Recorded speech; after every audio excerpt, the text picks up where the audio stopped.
E aí, beleza? Quem fala aqui é o Renan e você está no canal Burkenamp Games. E agora vamos aqui com a lista de lançamentos de fevereiro de 2026.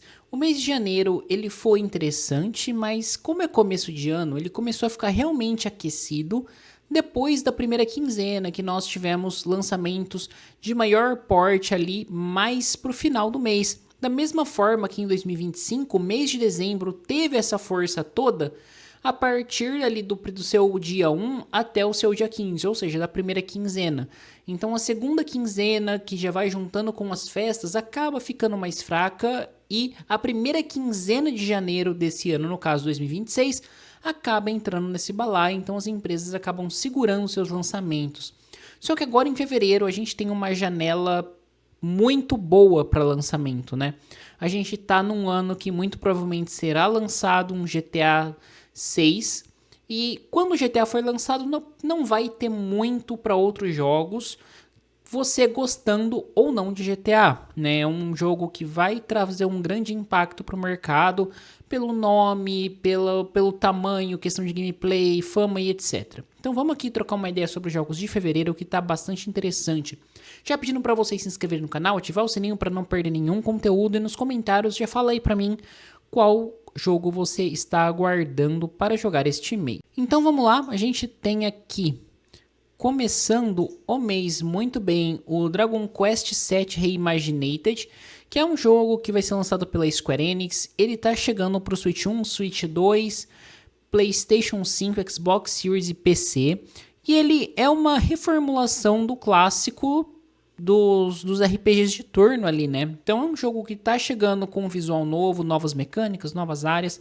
Então ele foi realmente reimaginado. Eu não tenho tanta familiaridade, mas pelo que está se divulgando e do que eu escrevo do jogo, do que a gente recebe de informação da Square Enix lá no site do Mega para publicação de notícias e etc., o que acontece é que esse jogo ele tá trazendo diversas novidades que eu acho que até quem jogou o anterior vai se surpreender com o que ele está adicionando. E, inclusive, ele já tem uma demonstração liberada aí para quem quiser testar. Indo aí para o próximo jogo, no dia 6 nós temos Nioh 3, chegando no dia 6 de fevereiro para PlayStation 5 e PC. E uma coisa que vale a pena a gente comentar é que o Nioh ele se divulgou como um jogo exclusivo temporário de PlayStation 5 por um período de 6 meses. O que quer dizer que após 6 meses do seu lançamento, ele pode muito bem chegar para Xbox. Quem sabe ali ele também chegue junto com o 1 e o 2 para Xbox? Vamos ver, né? A gente está vendo uma movimentação de diversos estúdios, assim como da Square Enix, que está trazendo mais uma multiplataformização para suas opções. Vendendo PlayStation, ok, mas por que fica só restrito aqui se a gente pode alcançar outros públicos? E Nioh é um jogo que, para quem curte Souls-like, vai gostar bastante, porque ele tem o que de Souls-like, só que ao mesmo tempo ele é bastante característico nas suas mecânicas. E o 3, eu acho que a mecânica que para mim mais se destaca é o fator de você ter um personagem que vai ter ali aquela dupla função de samurai e ninja. Então, quando a gente tem esse papel do samurai e ninja, o samurai ele vai ter um pouco mais de vida, ele vai conseguir dar ataques, digamos que de maior impacto, só que de uma forma mais lenta. Já quando a gente fala da versão ninja, ele vai ter uma maior velocidade, um pouco menos de vida ali, vai ser um pouco mais frágil, só que ainda assim ele vai ter a sua função, o seu estilo de gameplay próprio. Então ali a variação em tempo real deles é muito interessante e a gente vê isso na demonstração que está liberada. Então para quem quiser testar, aconselho vocês a verem se é o gênero que vocês curtem, se corresponde à expectativa, e é muito bom quando os jogos têm essas demonstrações para a gente poder conferir um pouquinho mais deles antes de gastar o nosso dinheiro. E aí então nós vamos para o próximo jogo, que é o Crisol Theater of Idols. Esse jogo ele me chamou a atenção porque ele tem um quê de ser bastante bizarro, ao mesmo tempo que a parte shooter dele me encanta, sabe? Eu acho que ele traz aquele negócio de você pode ter medo da situação, mas ao mesmo tempo você não tá totalmente vulnerável a ela. Então isso já me anima a jogar um pouco mais. E muitas das mecânicas que a gente vê aqui, o estilo da arma, o estilo da câmera, me lembra também um pouquinho de BioShock. Então eu acho que pode ter algumas inspirações, só que com uma temática totalmente diferente, uma ambientação muito mais macabra. E olha, realmente interessante. Então é um jogo que eu tô bem empolgado para ver, este Crisol Theater of Idols, que chega aí em 10 de fevereiro para PC, Xbox Series e PlayStation 5. Aí vamos para Romeo is the Dead Man. No Mega eu já escrevi alguns textos sobre esse jogo. Ele é o novo jogo do Suda 51. E ele vai ser um jogo, eu acho que muito bom. Não só por quem está desenvolvendo ele, mas também porque ele é um jogo que ele aposta na questão do hack and slash, bastante personalizado ali. A gente vai ter esse nosso personagem que é o Romeo, que vai morrer logo no começo e ressuscitar quase que como um agente interespacial, intertemporal. E a partir dali a gente começa essa aventura que a gente vai ver na gameplay. E é bastante interessante, parece algo bastante frenético. Para quem curte hack and slash, eu acho que vai ser um jogo essencial assim esse mês.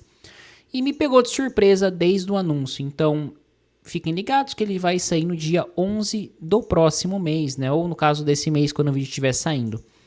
Aí nós vamos para Yakuza Kiwami 3 e Dark Tides, que ele é basicamente um remake do terceiro jogo da franquia. Eu tinha um certo pé atrás com a franquia Yakuza. As experiências que eu tive com os jogos mais originais não foram tão interessantes. Aí eu joguei o Yakuza Like a Pirate Hawaii e, gostei bastante. Então, assim, é muito provável que eu vá dar uma chance para esse Yakuza aqui e pegue os Yakuzas já reformulados ali da linha Like a Dragon para jogar um pouco mais, mesmo sabendo que nem todos seguem esse mesmo padrão de gameplay de hack and slash, de batalha, né? Alguns deles vão seguir aquele padrão um pouco mais por turno, como é o primeiro Like a Dragon.